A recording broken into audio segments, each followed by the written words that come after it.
بعض حضرات نے لکھا کہ استغفار کے دنیاوی فوائد بھی ہیں، استغفار کے اخروی فوائد بھی ہیں،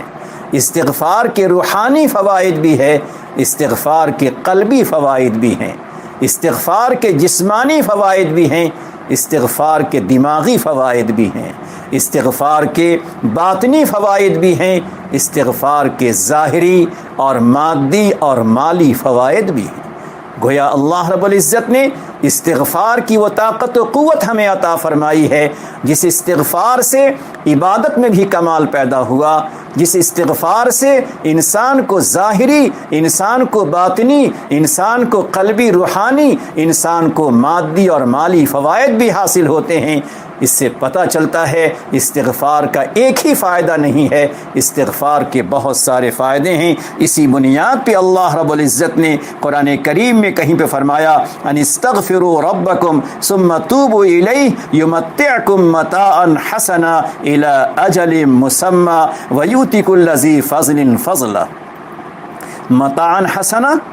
اللہ رب العزت تجھے متاع حسن سے فائدہ پہنچائے گا۔ متاع حسن کا مطلب کیا ہے؟ بعض لوگوں نے کہا کہ متاع حسن یہ ہے کہ اللہ رب العزت کی طرف سے خوش عیش زندگی عطا ہوتی ہے، عمدہ زندگی انسان کو ملتی ہے، ظاہری اور باطنی عافیت انسان کو ملتی ہے، صحت اور سلامتی انسان کو ملتی ہے، اطمینان و سکون کی کیفیت انسان کو حاصل ہوتی ہے۔ اسی طرح انسان کو جسمانی، دماغی، قلبی، روحانی، باطنی اور عملی قوت میں اضافہ ہوتا ہے۔ کیوں؟ اللہ خود فرماتے ہیں یمتعکم متاعا حسنا، اور ایک جگہ فرماتے ہیں ویزدکم قوتا الی قوتکم، اللہ تمہاری قوتوں کو، طاقتوں کو، اللہ تمہاری طاقت و قوتوں کو بڑھا دیتا ہے۔ اس سے پتہ چلتا ہے کہ اللہ رب العزت کے یہاں جہاں استغفار سے ہماری عبادتوں میں کمال پیدا ہوگا، وہیں ہمارے استغفار سے یہ ظاہری اور باطنی فائدے بھی ہمیں حاصل ہوتے ہیں۔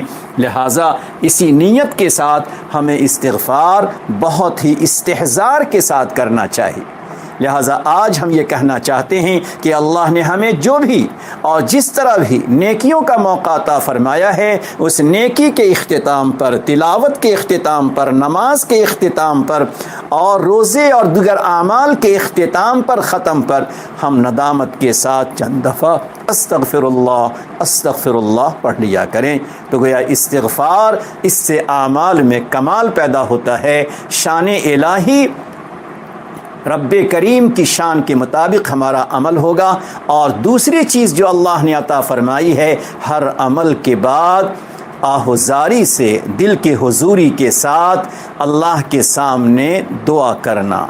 ہاتھ اٹھا کر ہو یا بغیر ہاتھ اٹھا کر ہو، نیاز مندی کے ساتھ، دل کی حضوری کے ساتھ، دل کا لو اللہ کی طرف چند لمحے کے لیے لگ جائے، اور پھر اس کے بعد اللہ سے دل ہی دل میں بندہ اپنے خدا سے راز و نیاز مندی کی بات کر لے کہ رب کریم جیسا ہونا تھا نہ کر سکے، مگر تیری شان یہ ہے کہ تو میرے اس عمل کو قبول فرما لے۔ حضرت ابراہیم علیہ السلام نے خانہ کعبہ کی تعمیر فرمائی تھی، اور تعمیر کعبہ کے بعد جبکہ اس سے بڑھ کر اور کیا عمل ہو سکتا ہے، اور نبی کے ہاتھ سے اس کی تعمیر ہو جائے، اللہ اس کے باوجود حضرت ابراہیم فرماتے ہیں ربنا تقبل منا انک انت السمیع العلیم، اے اللہ اسے قبول فرما لیجئے۔ اس سے پتہ چلا کہ دعا کے ذریعے سے عمل میں قبولیت کی شان پیدا ہوتی ہے۔ لہٰذا ہمیں دو چیزوں کو لازم کرنا چاہیے، ایک تو استغفار اور ایک دعاؤں کا اہتمام۔ ان دو چیزوں سے ہمارے اعمال میں کمال پیدا ہوگا اور اس سے ہمارے عمل میں قبولیت کی شان پیدا ہوگی۔ تاہم یہ دونوں چیزیں چند لمحے کے لیے ہوں، چند گھڑی کے لیے ہوں، مگر شرط یہ ہے کہ یہ استحضار اور دھیان کے ساتھ ہو، دل میں ایک لمحے کے لیے اپنے کمی کوتاہی کا اقرار و اعتراف ہو، اس بات کا احساس ہو کہ اللہ تیری شان اقدس کے مطابق کچھ نہ ہو سکا، ایک سجدہ نہ ہو سکا، یہ تو تیری عظمت کی دلیل ہے کہ تو نے ہم جیسوں کو بھی سجدہ ریز ہونے کا موقع عطا فرمایا ہے اور ہاتھ اٹھانے کی توفیق بخشی ہے۔ اللہ تو اپنی شایان شان بنا کر قبول کر لیجئے۔ تو دعا بھی ہو، استغفار بھی ہو۔ اللہ اللہ، یہ استغفار کس قدر اہم ہے۔ حضرت عمر ابن عبدالعزیز رحمۃ اللہ علیہ جو خلیفۃ المسلمین کہلائے اور اللہ رب العزت نے تقوی و طہارت کا ان کو ایک عجیب سا امام بنایا تھا، جن کی داستان تقوی بے شمار ہیں، اللہ نے عجیب منقبت، عجیب فضائل اور تقوی و طہارت سے اور حسن نیت سے عجیب انہیں نوازا تھا۔ جب ان کا انتقال ہو گیا تو انتقال کے بعد ان کے صاحبزادے نے ان کو خواب میں پوچھا، دیکھا جنت میں ہیں، پوچھا کہ ابا آپ نے بہت سارے اعمال کیے تھے، مگر کون سا عمل آپ کو سب سے زیادہ مفید نظر آیا؟ آپ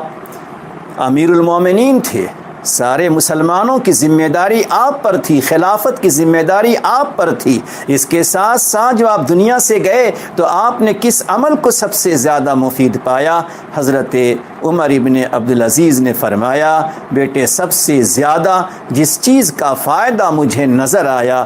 وہ ہے استغفر اللہ، کہ بندہ جب بھی جس حال میں، جس جگہ پر، جس کام میں ہو، استغفر